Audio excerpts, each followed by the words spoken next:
that I want to do, if I get on the House Armed Services Committee, is fix the rules of engagement. In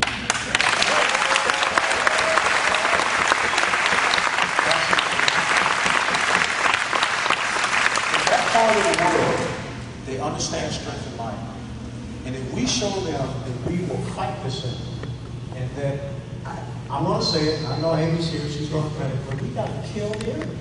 There's nothing wrong with saying it. So, it does not matter who you have at the 4-star level in command in Iraq or in Afghanistan. If at the lowest level, you are not enabling our soldiers, sailors, airmen, Marines to have the initiative to be able to take the fight to them, then you're going to lose. That's right. They're handcuffed. So that is what I think we must do. I do not see us being stuck and mired down over there. I think we need to relook how our military is fashioned so that we are doing what I call strike operations and not operations of occupation. That's what we have to focus.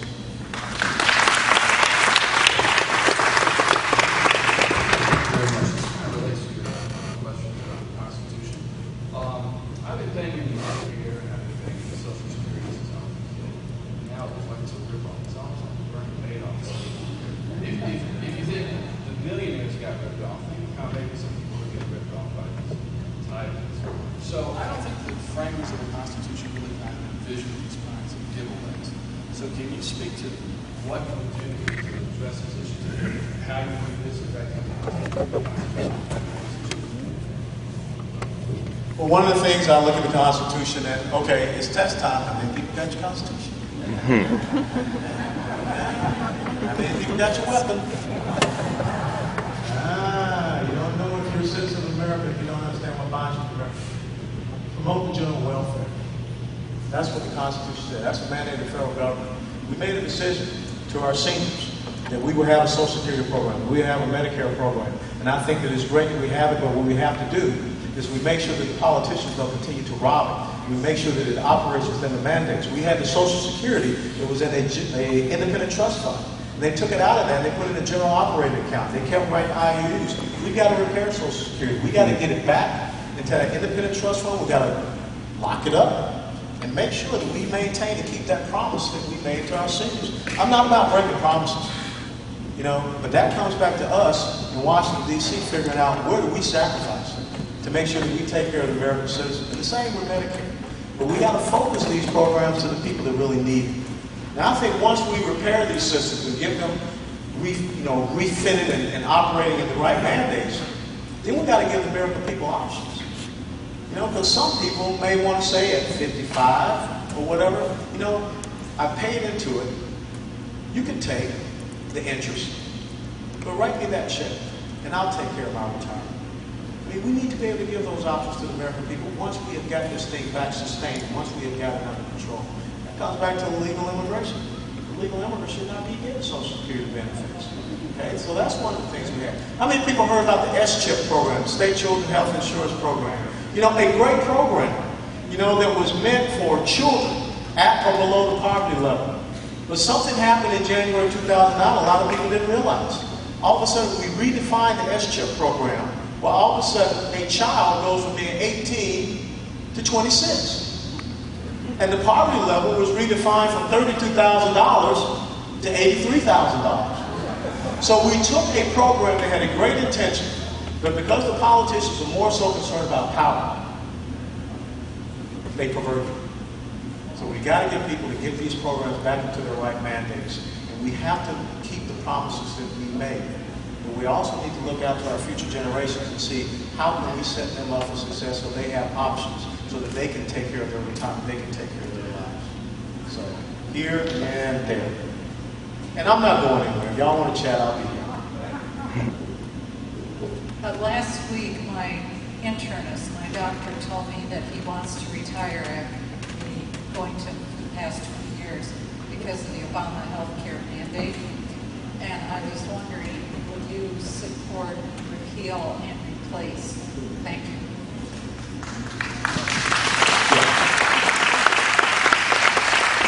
Yeah, absolutely. But I think that there are a couple of things that, for taking care of pre-existing conditions. That's something that needs to stay. But I think that this health care legislation that was signed into law back in March has nothing to do with health, it has nothing to do with care. It's about the extension of government, it's about nationalizing another aspect of our production. 111 new government agencies, 11 new taxes. And, okay, I'm going to say this, don't get mad at me. But if you want to talk about something that's racist, when you put a tax on tanning booths, I'm not going there.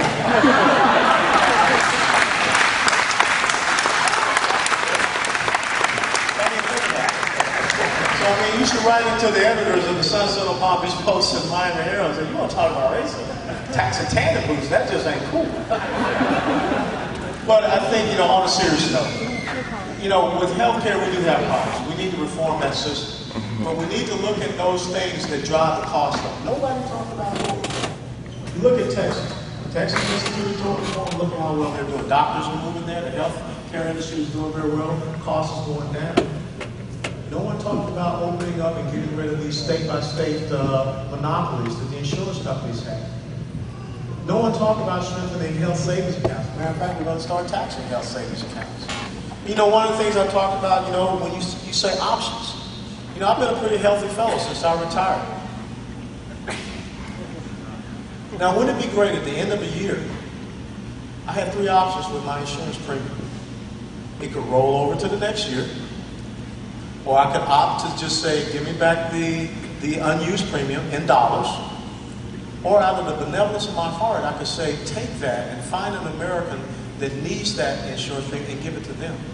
Those are the type of things that it's about incentivizing and not being punitive in nature. Because nowhere in the Constitution do you have the right to force the American people to buy a private industry product. You just don't. So, actually, we got to get healthcare back within our free market principles. You know, we need to have oversight, and we need to have a certain amount of regulation. But we got to have honest people in Washington, D.C. that are doing that oversight. Last question to you, sir. First, I want to thank Alan for standing up to represent us. In